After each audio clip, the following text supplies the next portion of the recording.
दोस्तों, स्वागत है आपका मेरे नए यूट्यूब चैनल पे जिसका नाम है सुमित की कहानियाँ। और आज मैं लेके आया हूँ आपके लिए एक न्यू हिंदी हॉरर स्टोरी जिसका नाम है होटल में एक रात। तो दोस्तों, आइए बिना किसी देरी के अपनी हॉरर स्टोरी को स्टार्ट करते हैं। होटल में एक रात। यह कहानी एक ऐसी लड़की की है जो असम घूमने जाती है और जहाँ पर एक होटल में उसके साथ एक भूतिया वाक़या पेश आता है।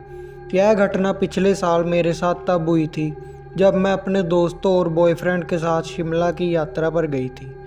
यह भारत का एक प्रसिद्ध हिल स्टेशन है। मैं असम में रहती हूँ।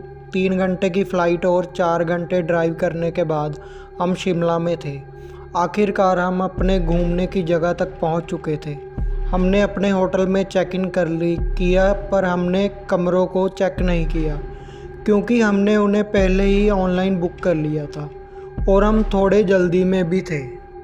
इसलिए हमारा सामान होटल में रखने के ठीक बाद हम प्रसिद्ध माल रोड को देखने निकल गए, जहाँ पर कुछ पुरानी बिल्डिंग्स थी जो कॉलोनियल एरा से संबंधित रखती थी। होटल आने के बाद हमने महसूस किया कि वह होटल काफ़ी सुनसान लग रहा था क्योंकि वहाँ पर केवल 3 से 4 ही स्टाफ मेंबर्स थे और वहाँ बहुत ही कम गेस्ट्स थे।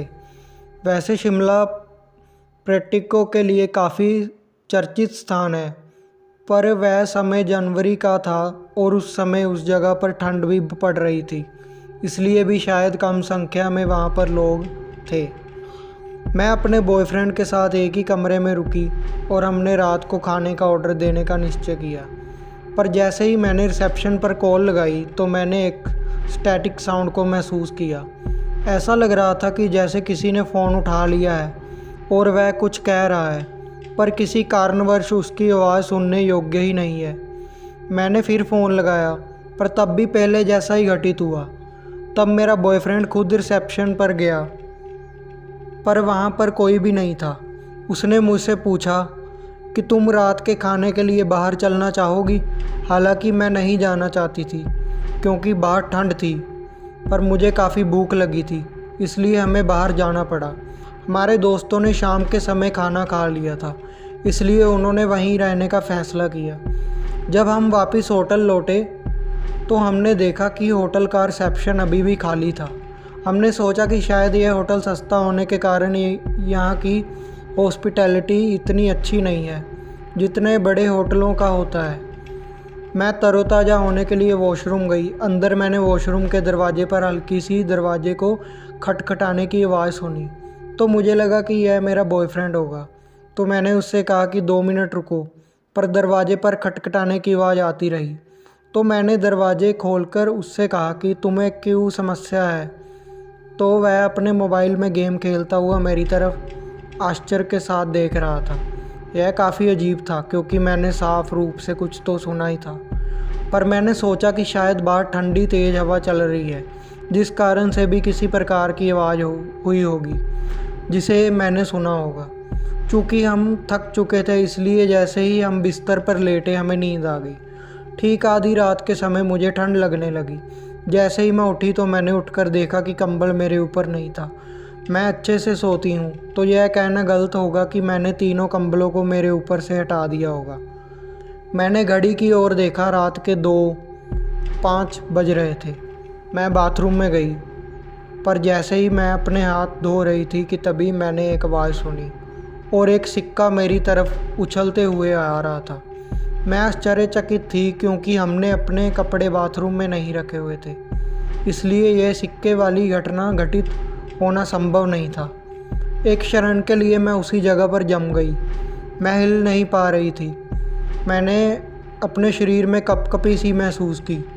मैंने फिर से दरवाजे पर उन्हीं हल्की हल्की दरवाजे को खटखटाने की आवाज़ सुनी। इस क्षण में चिल्लाना चाहती थी। मैंने अपनी चीखें बंद की और मैं प्रार्थना करने लगी, और आवाज़ें बंद होते ही मैं तेज़ी से पलंग की ओर बढ़ी और मैंने अपने बॉयफ्रेंड को जगाया जिसने कुछ भी सुना था। बाद में जब मैंने उसको सब कुछ बताया तो उसने बाथरूम को चेक किया और उसे वो सिक्का मिल गया। इस बात का पता नहीं चला कि वो आया कहाँ से था। मैं पूरी तरह से डर गई थी, पर मेरे बॉयफ्रेंड ने किसी तरह मुझे समझाया और कहा कि आज रात हम यहाँ रह लेते हैं और कल सुबह होटल बदल लेंगे। मैंने उसे गले लगाया और मैं सो गई। अगले दिन बाथरूम का इस्तेमाल करते समय मैंने दरवाजे को खुला रखा। उस होटल को छोड़ते समय रिसेप्शन पर कुछ स्टाफ मेंबर्स थे। हम जब उन्हें हमारा होटल का अनुभव बता रहे थे तो वह ऐसे व्यवहार कर रहे थे जैसे वो इसके आदी हों। उन्होंने हमसे कहा कि ऐसा होता ही रहता है यहाँ। जब हमने दूसरा होटल बुक किया तो हमें वहाँ ऐसा कुछ महसूस नहीं हुआ और उसके बाद हमने अपनी पूरी यात्रा की। सो होप गाइज़ आपको ये हॉरर स्टोरी अच्छी लगी होगी। दोस्तों, हमारे चैनल को आप सब्सक्राइब कर लें और बेल आइकन को दबा लें और लाइक भी करें हमारी वीडियो को और कमेंट में हमें बताएं कि आपको हमारी वीडियो कैसी लगती है। तो आइए दोस्तों, चलते हैं अपने अगले किस्से की ओर बिना किसी देरी के। ये चुड़ैल की एक कहानी है, तो आइए इसको स्टार्ट करते हैं। यह बात उस समय की है जब मेरी गर्मियों की छुट्टियां चल रही थी। उस समय मैं अपने मामा के गांव छुट्टियां बिताने गया हुआ था।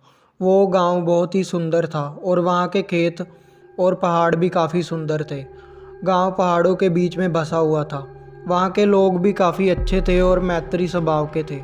दिन में वहाँ पर काफ़ी गर्मी पड़ती थी पर रात एकदम ठंडी होती थी। मैं और मेरे मामा रात में घर के बाहर ही खाट बिछाकर सोते थे। एक बार मैं देर रात तक अपनी मामी जी से बातें कर रहा था। बातों ही बातों में मैं मामी जी से पूछने लगा कि मामी जी, यहाँ बताइए, इस गांव में आपने कोई चुड़ैल वुड़ैल नहीं देखी है क्या? वैसे मैं आपको बता दूं कि मुझे भूत चुड़ैल की कहानियाँ सुनना काफ़ी दिलचस्प लगता था, पर मेरी मामी जी बोली कि रहने दे, फालतू में तू डर जाएगा और रात को ढंग से सो भी नहीं पाएगा। पर मैं भी कहाँ मानने वाला था। मैंने भी जिद पकड़ ली कि कहानी तो सुनूं, आपको सुनानी ही पड़ेगी। मेरी जिद के आगे वो भी नतमस्तक थी। उन्होंने कहा कि इस गांव में बहुत सी चुड़ैल रहती है पर किसी को दिखती नहीं है। मैं बीच में ही बोल पड़ा कि जब किसी को वो दिखती ही नहीं है तो फिर कैसे पता कि वो यहाँ रहती है? मामी जी बोली कि हाँ, किसी ने उन्हें देखा तो नहीं है पर फिर भी कुछ लोगों ने उन्हें महसूस किया ज़रूर है। मैं बोला कि क्या आपने उन्हें देखा या महसूस किया है मामी जी? हाँ, शायद हाँ। मामी जी, आप मुझसे मजाक मत करो, अगर आपने देखा है तो बताओ। मैंने उनसे पूछा। उनका जवाब नहीं में था।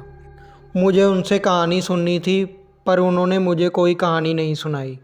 मैं बाहर जाकर अपनी खाट पर लेट गया। मामा पहले से ही सो चुके थे। मैं भी सोने की कोशिश कर रहा था पर ना जाने क्यों मुझे नींद ही नहीं आ रही थी। मैं बस उन्हीं सब चीज़ों के बारे में सोच रहा था कि ना जाने कब मुझे नींद आ गई। मुझे सही से तो नहीं पता पर शायद आधी रात को मेरी नींद अचानक से किसी के पैर की आवाज़ से खुली। उस समय मेरी मामी जी तो सो रहे थे। मैं आश्चर्य में था कि इतनी रात को कौन हो सकता है, पर मेरी इतनी हिम्मत नहीं हो रही थी कि मैं खाट से उठकर पीछे देखूं कि कौन चला आ रहा है। उस समय मैं थोड़ा डरा हुआ भी था क्योंकि उस रात मैं मामी जी से भूत चुड़ैल की बातें कर रहा था। मैंने सोचा कि चुपचाप होकर देखता हूँ कि कौन है। धीरे धीरे वो आवाज़ बढ़ती जा रही थी। वो जो कोई भी था धीरे धीरे मेरे पास आ रहा था। मैंने देखा कि एक बुढ़ी सी महिला थी जिसने काले रंग की साड़ी पहन रखी थी और वो झुककर चल रही थी।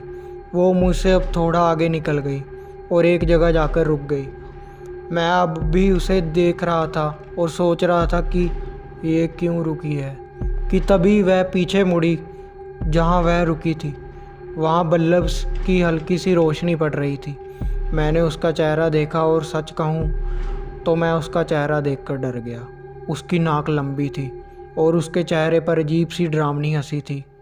उसकी आंखें ऐसी लग रही थी जैसे वो मुझको ही देख रही है। मैंने अपनी आंखें बंद कर ली और चुपचाप ऐसे दिखाने लगा जैसे मुझे कुछ भी नहीं पता हो। थोड़ी देर बाद मेरे कानों में एक आवाज़ आई, तुझे क्या लगता है मुझे नहीं पता चल रहा कि तू मुझे देख रहा है? मैं एकदम से नींद से उठा। सुबह होने में अभी कुछ समय बाकी था। मैं बोला, भगवान का लाख लाख धन्यवाद है कि यह एक सपना था। दोपहर के समय गांव के ही एक घर में लोगों का जमवावड़ा भीड़ लगा था। सब लोग चिल्ला रहे थे कि इस पर चुड़ैल आई है। मैं भी उनकी ही भीड़ में खड़ा था। सामने एक महिला पागलों की तरह हरकतें कर रही थी। सब लोग बोल रहे थे कि इस पे चुड़ैल का साया है। कोई कह रहा था कि रात को यह बाहर पेशाब करने गई, फिर लौटी ही नहीं। सुबह यह गांव के आखिर में उस बरगद के पेड़ पर बैठी थी और कुछ गांव वाले इसे वहां से लेकर आए हैं। वो सबको देखकर हंस रही थी। एक समय ऐसा भी आया जब उसने मेरी तरफ देखा और हंसते हुए बोली कि तुझे क्या लगता है? मुझे नहीं पता चला कि तू मुझे देख रहा है। मैं समझ गया था कि मैंने जो रात में देखा था वो मेरा सपना नहीं बल्कि हकीकत थी। मैं बहुत डर गया और वहाँ से भाग गया। अगले ही दिन मैंने मेरी मामी जी से बोला कि मुझे घर छोड़ दो। मुझे नहीं पता कि वो महिला चुड़ैल कौन थी और वो मुझे क्यों दिखी, वो मुझसे क्या चाहती थी। मुझे नहीं पता उस गांव की महिला के साथ उसने क्या किया, पर अब भी मैं उस रात के बारे में सोचता हूँ तो डर जाता हूँ। सो आई होप गाइस आपको यह हॉरर स्टोरी अच्छी लगी होगी। दोस्तों, अगर आपको हमारी स्टोरीज अच्छी लगती हैं तो आप हमें कमेंट करके बता सकते हैं और हमारे चैनल को सब्सक्राइब कर लें और हमारी वीडियोस को लाइक करें। Thank you.